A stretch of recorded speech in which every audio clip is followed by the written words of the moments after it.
what she wanted out of life. He was a handsome contractor working hard to support his children.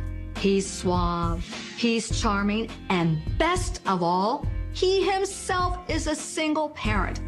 And when these two kindred spirits hooked up, what started as a fling quickly morphed into a full-fledged romance. Next thing you know, they were living together. She was pregnant, they were married. It was quick. But a bizarre phone call on a cool November evening would turn their lives upside down. Was she kidnapped and abducted? Was she grabbed off the street? Did somebody just simply want to rob her? But as the theories mounted, so too did the mystery. And the ensuing investigation would have all the twists and turns of a real-life spy novel. We're talking about real potential for international intrigue. Access to top secret information, potential espionage. It was very frustrating, and it's also very scary. I mean, what if, something happens to me?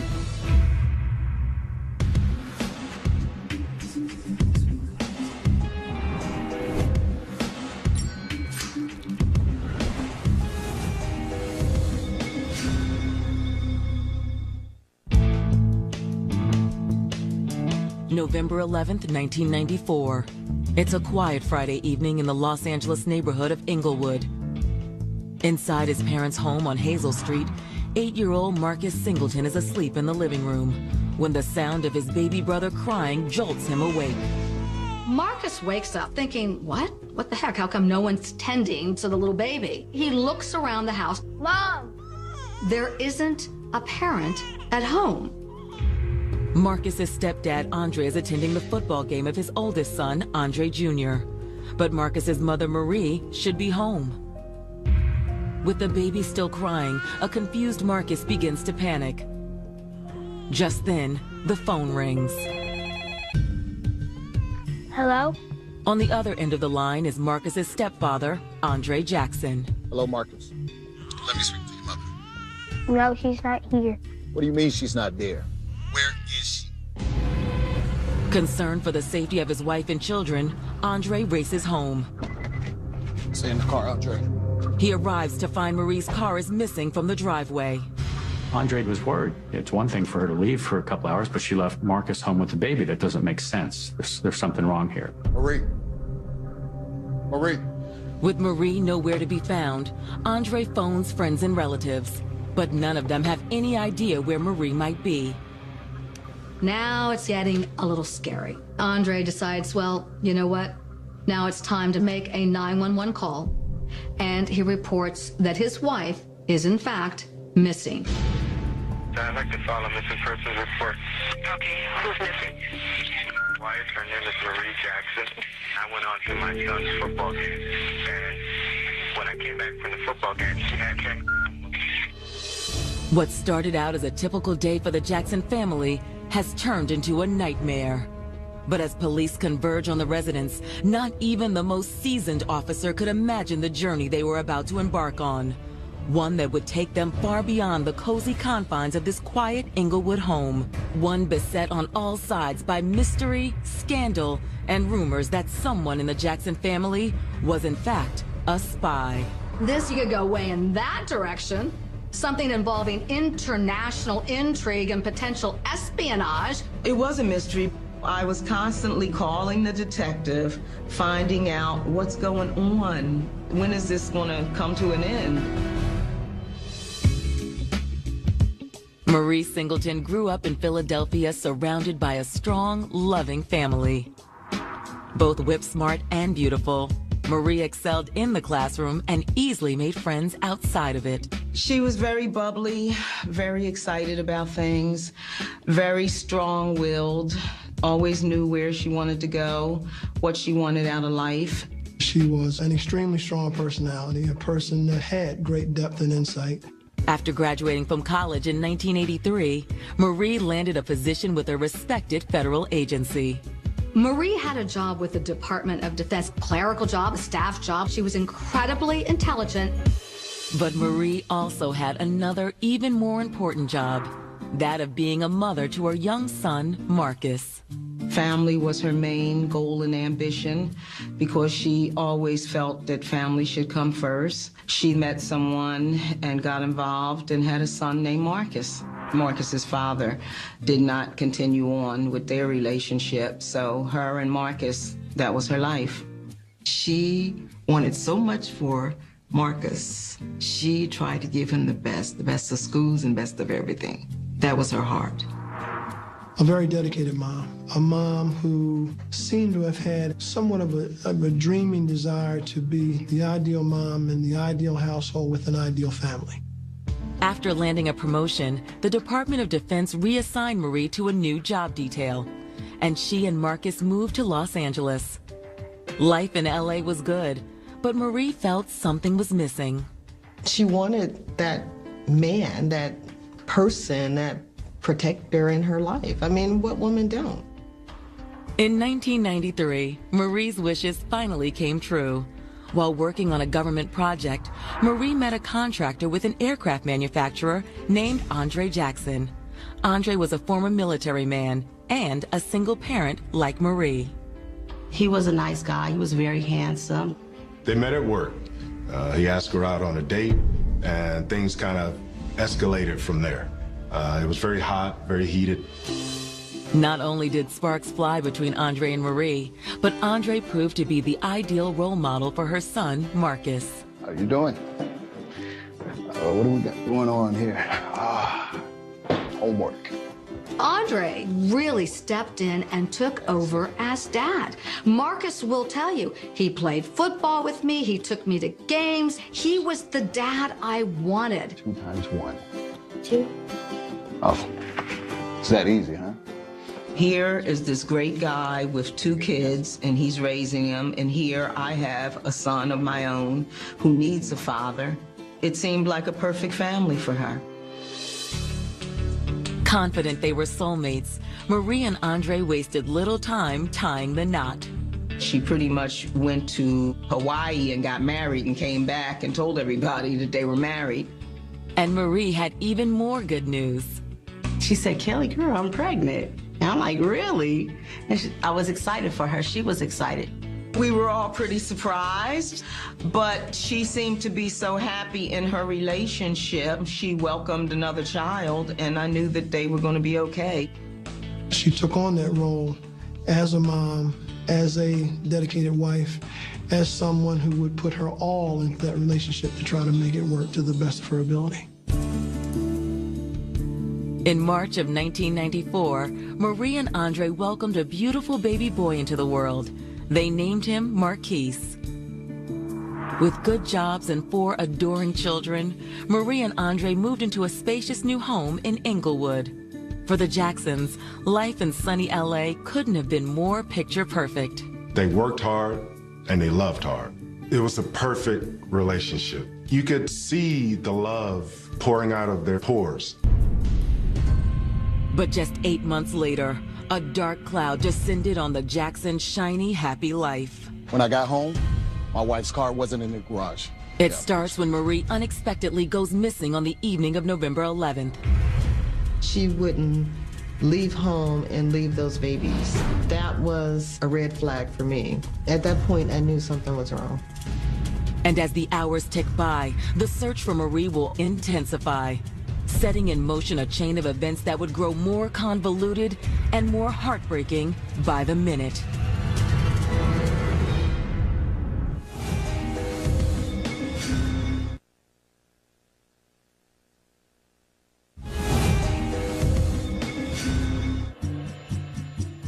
In 1994, Andre Jackson and his beautiful wife Marie were living the good life in LA. Marie was pulling in a steady paycheck with the Department of Defense, and Andre was making big bucks as a defense contractor. With a new home and a new baby, the newlyweds' future seemed bright.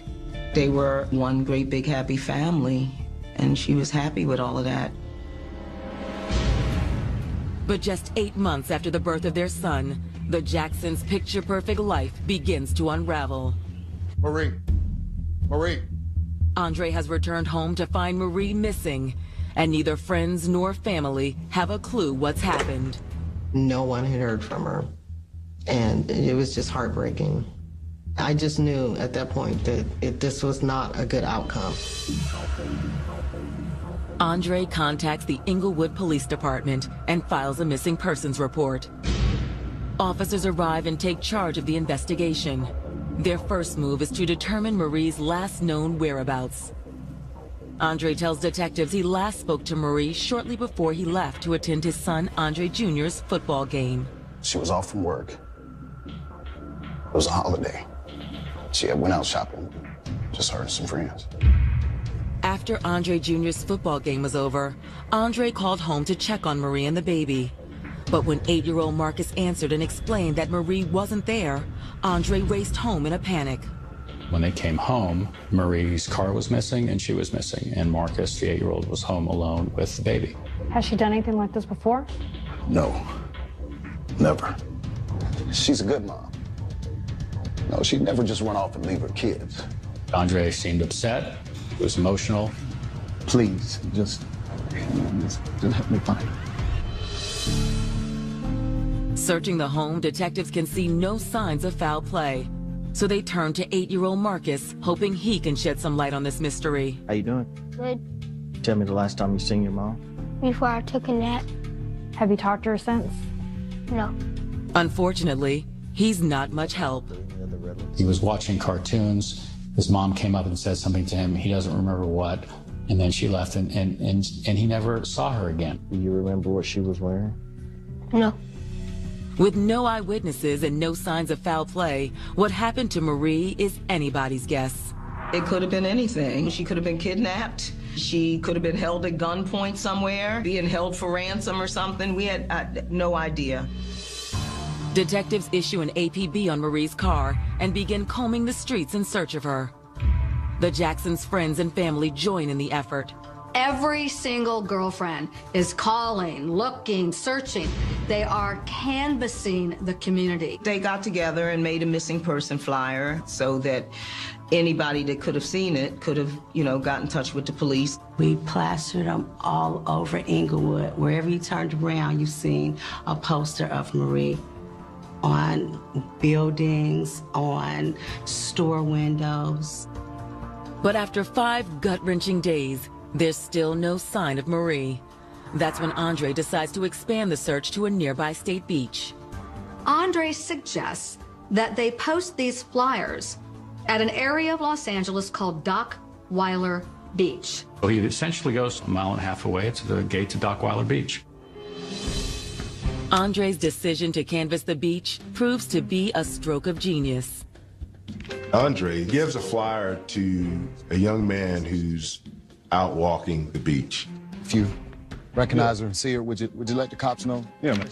And lo and behold, when that young man leaves the beach, he sees a car matching the description that's on the missing flyer. He looked on the flyer and saw the vehicle's license plate right in front of him.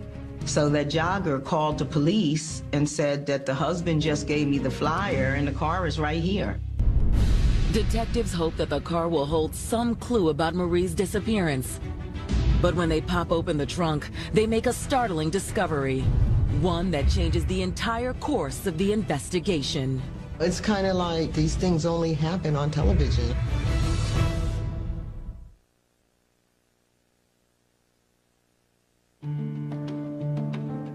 Marie and Andre Jackson were living a dream life together. They were madly in love with each other. But the couple's world is turned upside down when Marie vanishes into thin air. I was really concerned, like, where is Marie and what happened? As detectives search for answers, Andre does his best to be strong for his family. The kids were very upset, and I think him as a father put on a good front so that he can try to keep his family calm. My wife is missing. Andre also does everything he can to help police locate Marie. And while passing out missing persons flyers at a nearby beach, he catches the first big break in the case. A young man sees a car matching the description that's on the missing flyer. It's Marie's car. The license plate matches. So he contacts the police immediately. The late model Saab, which appears to belong to Marie Jackson, is now taken to the local tow yard. And of course, it becomes the subject of in-depth investigation. At first glance, Marie's vehicle seems empty. But when police pry open the car's trunk, they make a gruesome discovery. Inside the trunk, a horrific sight. The beaten, battered, strangled body of 33-year-old Marie Singleton Jackson. It was a stunner. I've got a body. According to the medical examiner, they believe that her death had occurred 3 to 7 days before the discovery of her body. Once on the scene, the medical examiner quickly pinpoints Marie's cause of death. This was manual strangulation. So they put their hands around her neck and choked her until she was dead. With the cause of death determined, detectives look for clues about the motive behind Marie's murder. Her date book and her cell phone and her purse and credit cards and wallet, they're missing. Maybe she was robbed or maybe she was attacked. Was it a druggie who looked at her and said, hey, good-looking woman with a nice car, must have money? Working the robbery theory, detectives decide to monitor Marie's credit card and bank statements for any activity. They must also break the tragic news of Marie's death to her husband. While Andre and the rest of the family struggle to come to grips with Marie's death, detectives receive information that seems to rule out robbery as the motive. Marie's credit cards were found on an on-ramp in Inglewood. Now, if this was a theft, a robbery, well, why'd they throw the credit cards away? And at this point, they still hadn't been used. With the robbery theory seemingly a dead end, detectives take a closer look at Marie's cause of death. When you're doing an investigation and the victim has died from manual strangulation, it usually says that it was a crime of passion, that the suspect had a connection to the victim. And nobody had a closer connection to Marie than her new husband, Andre. The husband is always a potential suspect. Police start investigating, they start asking questions. When detectives speak with Marie's closest associates, they learn that Andre has been demonstrating some bizarre behavior. Andre starts contacting Marie's friends. He's giving them excuses, saying that she went out jogging. He also said that she might have been out with one of her ex-boyfriends. He wasn't very consistent in his stories as to the whereabouts of Marie. For detectives, Andre's behavior raises some potential red flags. They decide to bring him in for a formal interrogation. From the get-go, Andre is adamant he's innocent of any wrongdoing. We've been out running out all over L.A., tracking down information, and the physical evidence that we've recovered kind of shed some interesting aspects of this case. From the moment he starts interviewing Jackson, the detective is implicating him, is accusing him. I think he did, based on witnesses' statements. I think he did. And what I'm trying to find out is why. You are absolutely wrong. I did not kill my wife. In truth, detectives have zero evidence linking Andre to the crime. And despite his odd behavior, there's no denying that it was Andre's hard work that led to the discovery of Marie's car and her body. At this point, police believe there really isn't any definitive evidence linking Andre Jackson to the murder of his wife. They didn't have a connection or a motive between Jackson and the crime. No sooner have investigators shifted their focus away from Andre than a shocking development cast their victim Marie Jackson in an entirely different light. It appears Marie had been keeping a secret from almost everyone. And a mysterious letter is about to blow her cover wide open. This is one of the most intriguing aspects of the case, one that took investigators into an arena they never imagined. He thought that this was a conspiracy that was being covered up.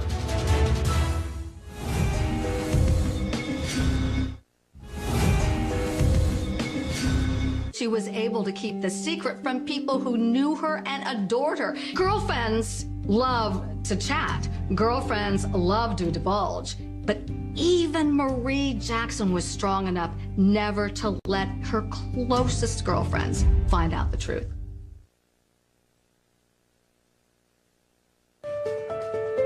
Inglewood resident Marie Singleton Jackson seemed to have it all.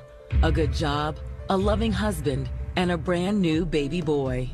She was already a wonderful mother with Marcus, and then she fell in love and welcomed another child. She seemed to be so happy in her relationship.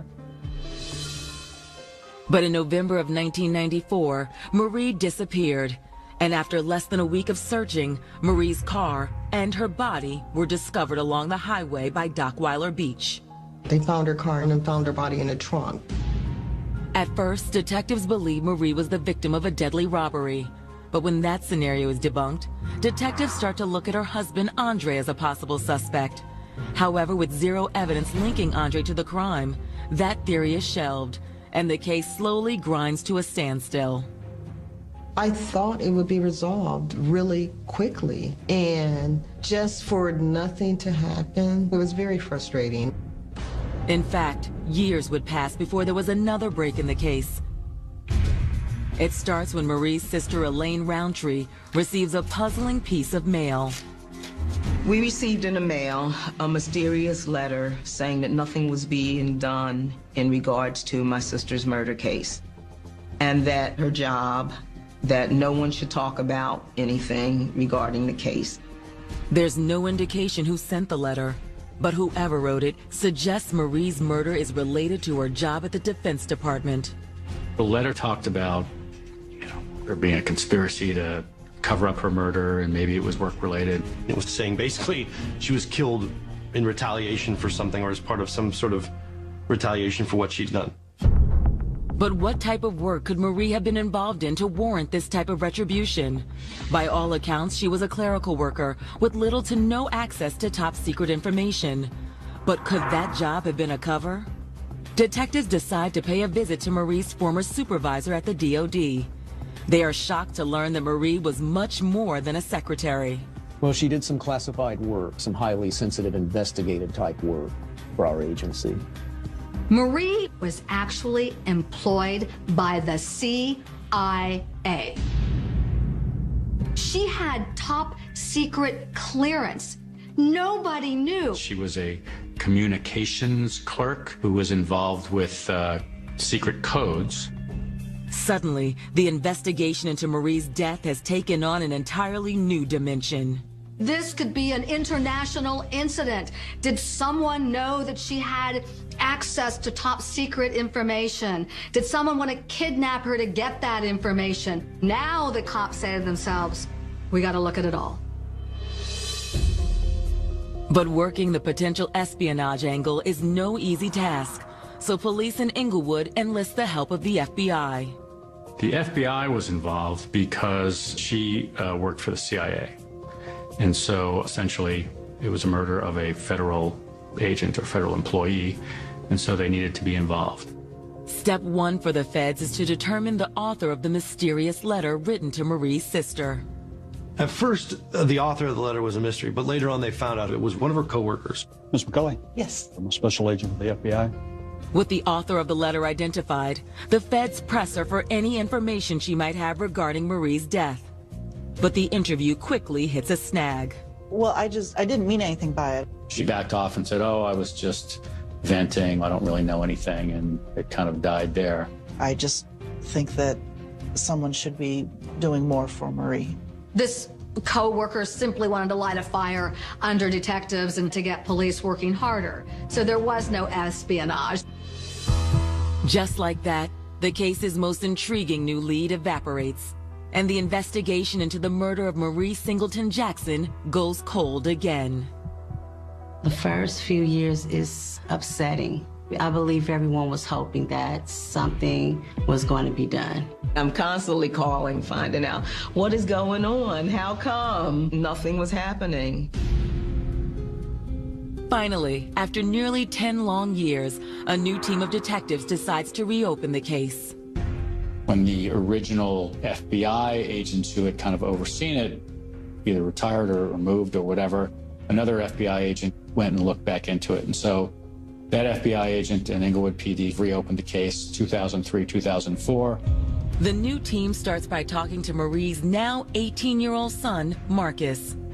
Marcus was 8 at the time of his mother's murder, but after keeping silent for a decade, he offers investigators a memory from his childhood, one he'd suppressed out of fear.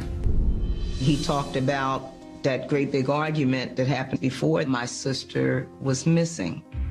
According to Marcus, this argument took place 6 weeks before his mother went missing. He grabbed her on the hand of the throat and then fell in the bed. That's when she moved her off, slammed the door and locked it. Detectives pressed Marcus for the identity of the man his mother was arguing with. Marcus claims it was his stepfather, Andre. Miss Jackson came running out of the room and told Marcus to call the police, to call 911, that Mr. Jackson was abusing her. Mr. Jackson came out of the room and said, "No, do not call 911. Marcus explains that shortly after this heated exchange, Marie and Andre made a startling announcement. It was a family meeting that my sister had had with all of the children as well as with Andre, saying that they were going to be getting separated and moving into some separate living arrangements. Marcus also informs detectives that shortly after his mother's disappearance, his stepfather instructed him not to mention either the argument or this family meeting to police.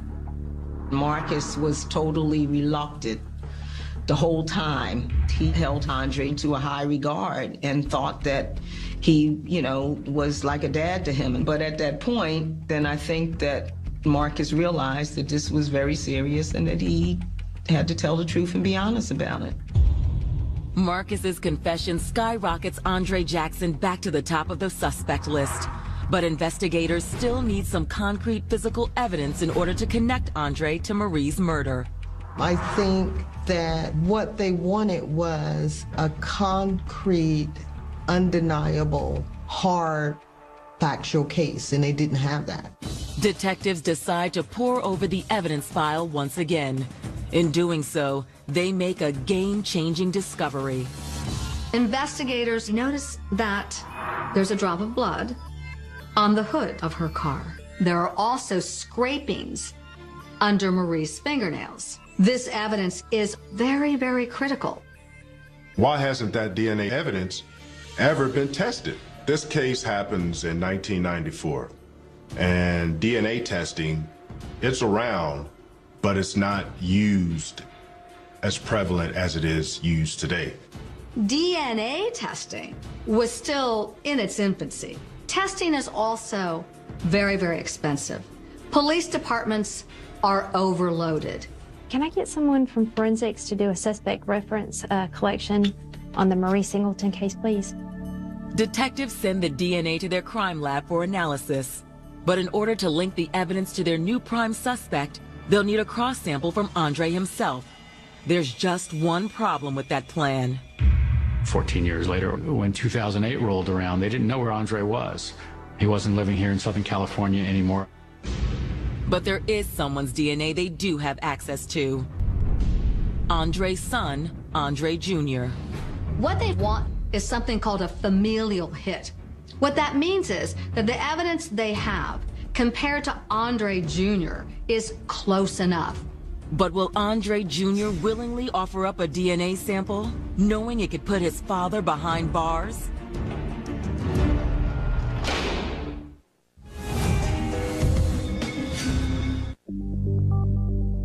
It's now been more than a decade since Marie Singleton Jackson was found strangled to death inside the trunk of her car.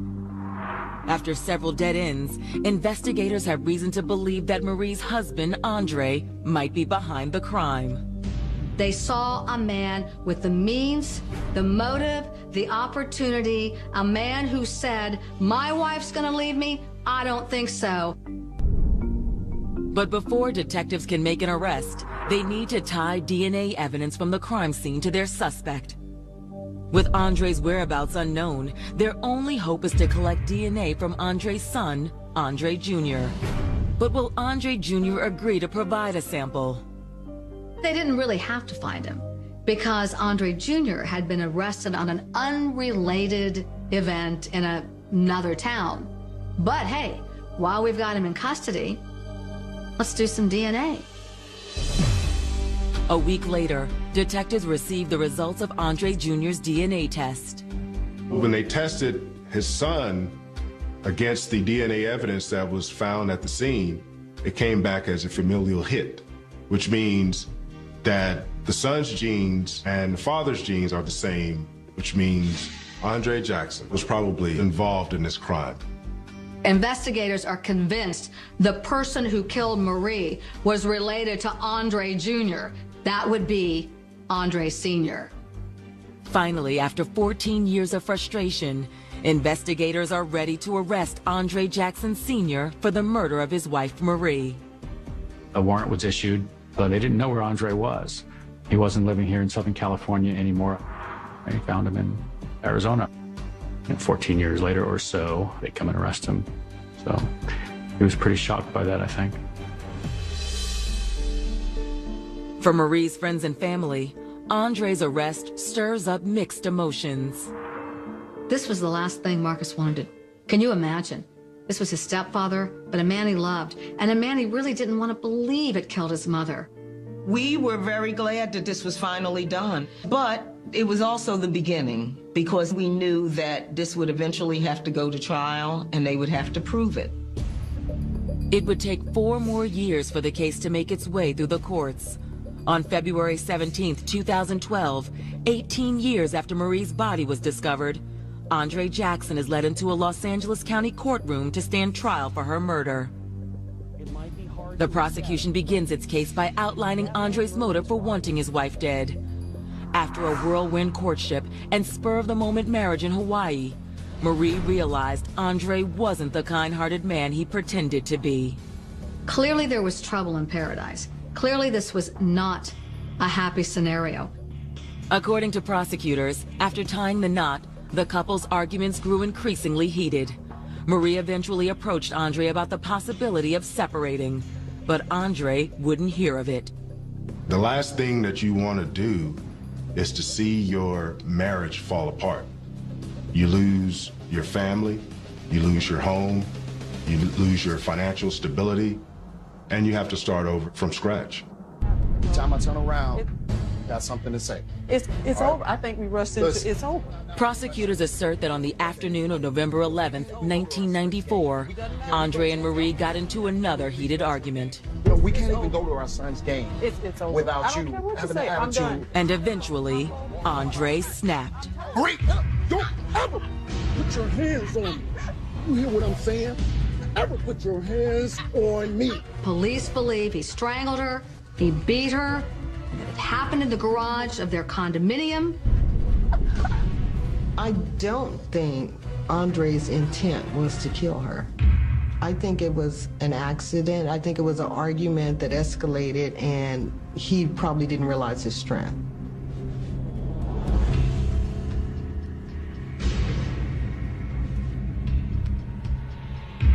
Prosecutors say that once Andre realized what he'd done, he moved Marie's body to the trunk of her car, then moved her car to Dockweiler Beach to make her death look like a robbery gone awry. He then headed to son Andre Jr.'s football game, where he made a call to the house to solidify his alibi. What do you mean she's not there? Andre Jackson had some real remorse and orchestrated this whole Dockweiler Beach thing because he wants someone to find her body and make sure she gets the respect that she deserves. To bolster their contention, prosecutors point to 2 key pieces of evidence: the inconsistent stories Andre told friends in the days after Marie's disappearance, and the DNA evidence recovered 14 years after her death. And all those little pieces put together make for a powerful scenario of guilt. But Andre's defense team argues the state's case is little more than smoke and mirrors. The prosecutor tried to argue this is a mountain of evidence, it's overwhelming. To me, it was a pile of garbage. They begin by attacking the DNA evidence. Fingernails were not broken.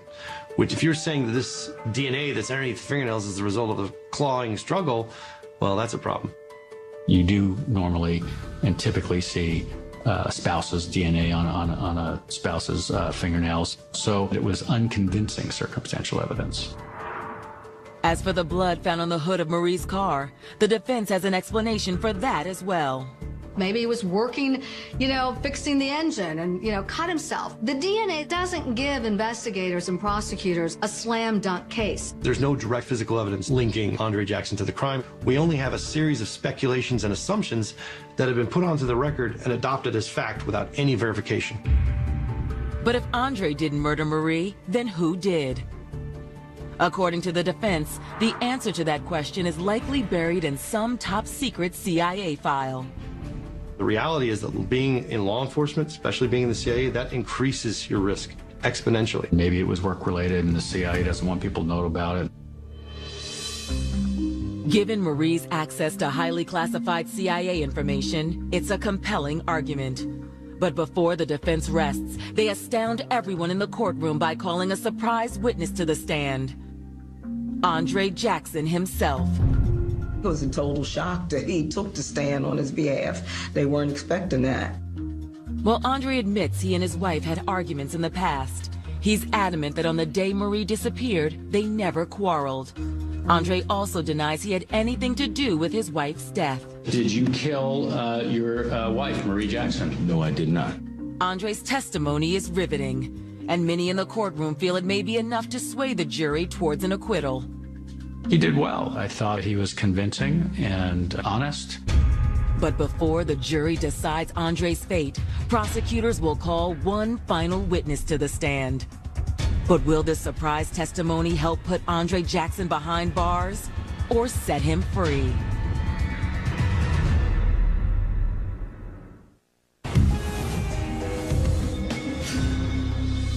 Could Marie's death have been a result of her work with the CIA? As of 2013, the lives of 107 CIA operatives have been lost in the line of duty. The organization maintains that the identities of many of these agents must remain a secret even after their death.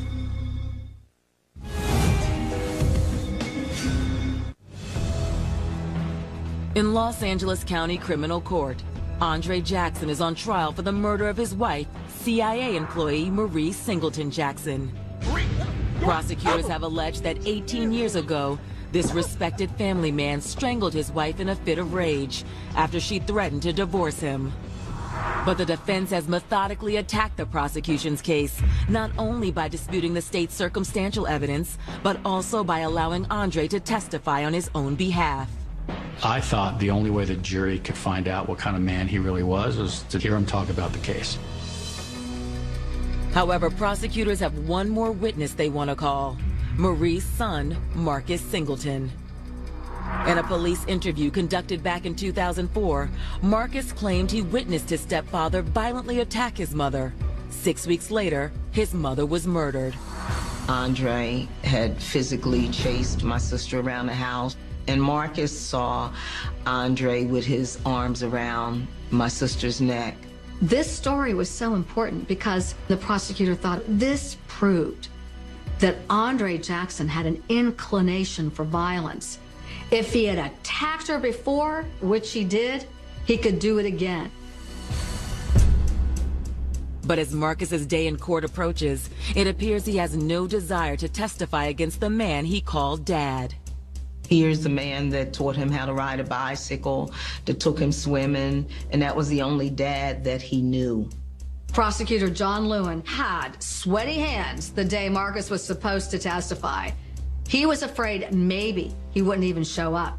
Marcus does indeed show up, and much to prosecutors' relief, agrees to testify against his stepfather. We were so proud of him for being there for his mom. I didn't want to believe that he did it. Then I found out that I'm probably going to have to accept the truth, a truth that I really don't want to have to accept even today, to be honest. In vivid detail, Marcus recounts the physical abuse his mother suffered at the hands of his stepfather. He was great. This was his mom. But he didn't let the emotional part of being a son playing to it. His voice didn't crack. He didn't get teary-eyed. He answered every question precisely. The testimony from Marcus is compelling, but is it enough to offset the strong case laid out by the defense? I definitely prayed that justice was going to finally be done. On Friday, April 13th, 2012, after 3 hours of deliberation, the jury returns with its verdict. The jury convicted Mr. Jackson of murdering his wife and sentenced him 25 years to life. I was so happy. Tears came to my eyes. He had been free for 14 years, so it was time for him to go and serve. It was that time. Andre was rather solemn. He was probably very, very surprised, but now he's getting his just due. Andre is currently held in California's Wasco State Prison. As for Marie Singleton Jackson, 2 decades may have passed since her death, but her legacy is alive and well. I don't know why her life had to go as early as it did, but when I look back and see the family that she touched and the love that she had for the people around her, I feel that her purpose for being here was to make a difference.